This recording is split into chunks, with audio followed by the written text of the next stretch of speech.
39 years ago, my biological mother was actually forced into a saline infusion abortion. And that type of procedure involved injecting a toxic salt solution into the womb. That toxic salt solution should have poisoned me, burned away the top layer of my skin, and my life should have been ended before she ultimately delivered a deceased child. But you were delivered alive. I was. But injured, right? Alive but injured. Yeah, people would never guess by looking at me today that when I first survived, I was fighting for my life. I weighed a little less than 3 pounds. I suffered from severe respiratory and liver problems, seizures. The doctors didn't believe I would live for very long. And if I did, I would suffer from multiple disabilities. What's fascinating about your story is that a couple decided to adopt you. So there you are. You could be a very expensive child to have who may or may not survive. And they took you on. Why did they do that? Yeah, it's true, right? My parents really didn't have a penny to their name. And here they were adopting this child who had all of these predictions about their health and their life. And my parents were just very faithful people who knew that they were called to be my parents. I love that. You already see the hand of God so early in your life when your life should have ended and you survived. And then these people came along. You didn't find out for quite a while about that you were the product of a failed abortion attempt. When did you find out? I was actually 14. Grew up knowing I was adopted, but didn't find out that I survived the abortion until I was 14. And it was absolutely devastating. How did it impact you? It impacted every part of my life, you know, physically, emotionally, mentally, spiritually. I didn't know who I was anymore. I was ashamed, embarrassed, felt guilty. I was angry. I told some people the other day, it impacted my relationship with God. I questioned how that could be the plan in a good way, right? But also at the same time, kind of questioned how this could be the plan for my life. It was a very scary place and time for me. It had a bad effect on your life too. What was happening to you in this time?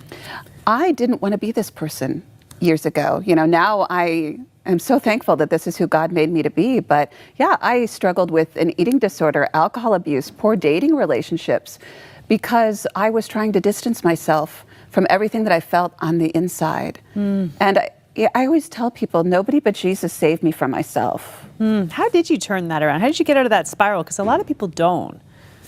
The support of my family. I knew I was deeply loved. Even though my parents didn't understand the depths of my suffering, I knew how much I was loved, and they raised me with a strong faith. And so I knew God intended more for me than how I was living my life.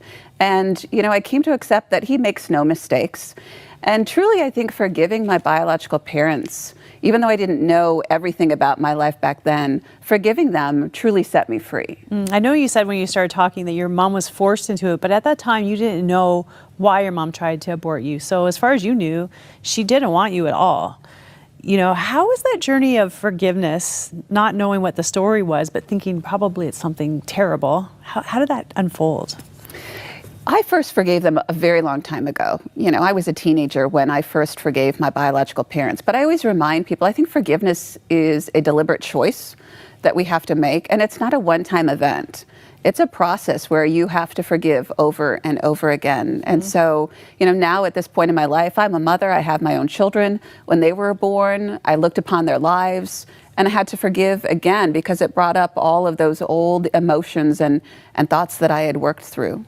I think this whole issue of adoption and abortion, you can look at it as you were rejected from the beginning, which is one way, or you can look at it like no matter what people try to do to you, God had a plan for your life. It is a little bit about how we frame things, isn't it? Oh, it is. It's all about perspective. And certainly I think everybody will go through a point in time where they might feel that rejection. I think that's pretty common, especially for abortion survivors that I know.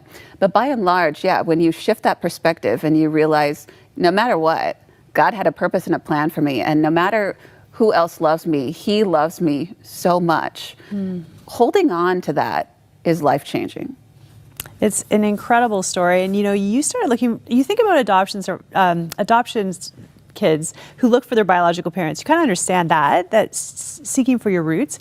But abortion survivors seeking for your biological parents is like, it's like a victim trying to find the person who victimized them in a sense, right? Why did you decide to go looking for your roots? Well, there were a couple reasons. I had questions, right? I wanted to know why an adoption plan couldn't have just been made for me in the first place. But more importantly, I wanted my birth parents to know that I knew the truth and I'm not angry, I'm not bitter, that I've led this incredibly blessed life. Okay, Melissa, so you decided to start searching for your mom. Tell me about, and your dad as well, actually. Tell me how that unfolded.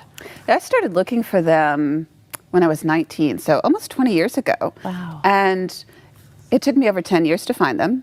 It took me 10 years to obtain my medical records. You know, I lovingly refer to those years as my desert because I learned to really submit myself to God's will in that time, that if I was supposed to find them, if I was supposed to obtain my medical records, if I was supposed to come forward publicly, God would make a way. And of course he did. How tough was it when you read your medical records? It was incredibly difficult. Even though it was affirming, right, to read those words and know how I struggled for my life, how that attempt was made on my life, at the same time it was very hard to read about what was done to me and how I did have to fight for my life. And how did you end up connecting? I know you never connected with your dad, and he unfortunately died before you ever could. Tell me about finding your mom. Yeah, my birth father passed away about 9 years ago now, and I had had some contact with my birth mother's family about 10 years ago and had kind of really learned to live in peace, knowing I may never have contact with her. And of course, when I was at peace with that and comfortable, then God made a way once again. And so it was 4 years ago now that one of her family members contacted me. That's ultimately how I found out my grandmother forced the abortion upon my birth mother, that it wasn't her choice. And, you know, I ultimately learned probably the greatest secret, and that is that my birth mother spent over 30 years of her life believing that I had died that day. Because her mother told her that. So what is the backstory? What happened that brought your mom to that desperate moment? Really, she had no other option. I mean, when I say that it was forced upon her, literally, she did not want to have that abortion. And she did not have any choice. And she's lived with incredible regret for the last 50-some years. But what I love about how God works is that she now knows that I'm alive and well, and she is loved and forgiven. And I wish everybody could have a story like this.